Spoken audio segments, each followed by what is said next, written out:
मित्रांनो, सर्वांना माहितीच आहे.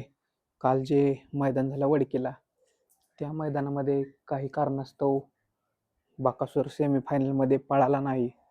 मोहिल शेठ म्हणाले की बैलाला दुखापत झालेली आहे, त्यामुळे वडकीच्या मैदानामध्ये सेमी क्रमांक 1 मध्ये बकासूर पळाला नाही. मित्रांनो, त्या सेमीमध्ये मथुर होता.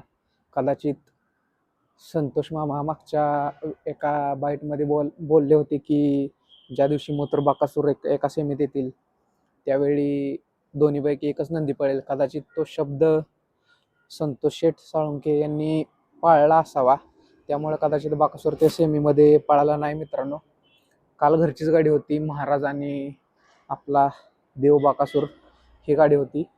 आणि मित्रांनो, आज लगेचच मैदान होतं हनुमान जयंतीनिमित्त, हनुमान यात्रेनिमित्त आणि दत्त जयंतीनिमित्त भव्य दिव्य असं मैदान होतं अंबेरी तालुका खटाव या ठिकाणी. आणि आपला बकासूर नक्कीच त्या मैदानामध्ये पळाला. सुट्टा गट पास केला, सेमी देखील सुट्टा पास केला बकासूरने. आणि आज बकासूर पळाला तो म्हणजे तो सुद्धा नवीनच नंदी होता बकासूर सोबत. खरसुंडीचा बाब्या डॉन आणि बकासूर ही गाडी या मैदानामध्ये अतिशय चांगली पळाली आणि गट सेमी सुट्टा घेतला. मित्रांनो, बकासूर बरेच दिवस झालं कडेनं बकासूरची चिठ्ठी निघते. म्हणजे मोठमोठे वडकी हिंदकेसरी असेल, पुसेगाव हिंदकेसरी असेल, अशा बऱ्याच ठिकाणी पेडगाव असेल, बऱ्याच ठिकाणी बकासूरची चिठ्ठी निघते कडनं. आणि मित्रांनो, तरी पण आपला देव बकासूर थांबत नाही, कडनं आला तरी पळतो. आणि आजच्या मैदानामध्ये देखील अतिशय चांगलं मैदान पार पडलं आणि बकासूर फायनलला होता. आणि बकासूरची चिठ्ठी निघाली तास क्रमांक 1 वरून फायनलसाठी. आणि आज आपल्या वाघानं कडनं पळून सुद्धा या मैदानामध्ये 2 नंबर केलेला आहे. बकासूरचं पहिल्यांदा अभिनंदन. आणि आज देखील नवीन नंदी होता या मैदानामध्ये पळायला. आता तो नंदी देखील चर्चेत येत आहे. अतिशय चांगलं काम एक बकासूरच्या हातून होत आहे की जे उजेडात नंदी नसतील ते नंदी उजेडात येत आहेत आणि त्यांचं नाव होत आहे. त्या नंदींना परत भविष्यामध्ये पायऱ्याला अडचण होत नाही. मित्रांनो, तुम्ही बघतायच की जे नंदी बकासूर सोबत पळाले आणि त्यांनी गुलाल केला, त्यानंतर ते नंदी सगळे टॉपलाच पळतात. हा देखील खरसुंडेकरांचा बाब्या डॉन आता आपल्याला चांगल्या एका पायऱ्यामध्ये पळताना दिसेलच नक्की. आणि आता येतं ते पुसेगावचं मैदान. या मैदानाबद्दल बोलायचं म्हणजे 2022 हेच मैदान होतं. बकासूर आणि मोठा सोन्या 50-50 या जोडीनं हे मैदान गाजवलेलं होतं. आणि या मैदानामध्ये 1 नंबरचा किताब पटकावलेला होता, अंधार होता. आणि बकासूर आणि मोठा सोन्याने 1 नंबर पटकावला या मैदानामध्ये. 2023ला मित्रांनो, याच मैदानामध्ये नवीन चेहरा भेटला मैदानाला.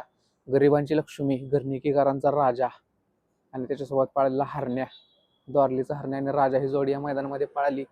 आणि गरिबांचा बैल वरती आला. त्या बैलाने नंतर काय कहर केला ते तुम्ही बघितलं.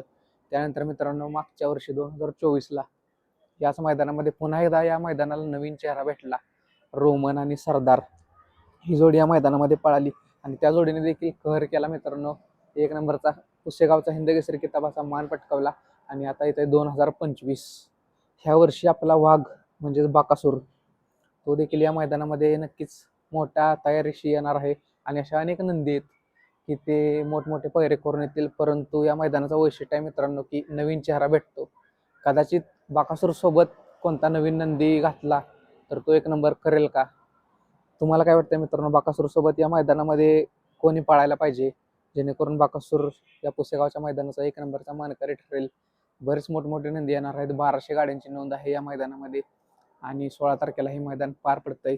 सगळ्यांनाच या मैदानाची आस लागलेली आहे आणि सगळेजण 16 तारखेची वाट बघत आहेत, कधी हे मैदान होतंय. 2-2 दिवस आधी या मैदानामध्ये गाड्या येऊन थांबतात. अतिशय मोठं मैदान आहे. बैलगाडा क्षेत्रातील एक पंढरी म्हणून ओळखलं जाणारं हे मैदान.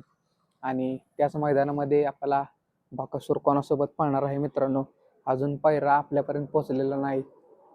कमेंट करून सांगा मित्रांनो, बकासूरचा पायरा या मैदानामध्ये कोणासोबत असू शकतो? बकासूरने एका टॉपच्या नंदीसोबत पळायला पाहिजे की नवीन चेहऱ्यासोबत पळायला पाहिजे की घरची गाडी म्हणजे जो आत्ता बैल घेतलेला आहे महाराज आणि काल तीच घरची गाडी पळालेली होती त्याच नंदीसोबत पळायला पाहिजे का?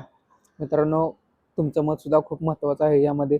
जर बकासूर घरची गाडी पळायला पाहिजे की नवीन नंदीसोबत पळायला पाहिजे, तुमचं मत मित्रांनो कमेंटमध्ये कळवा.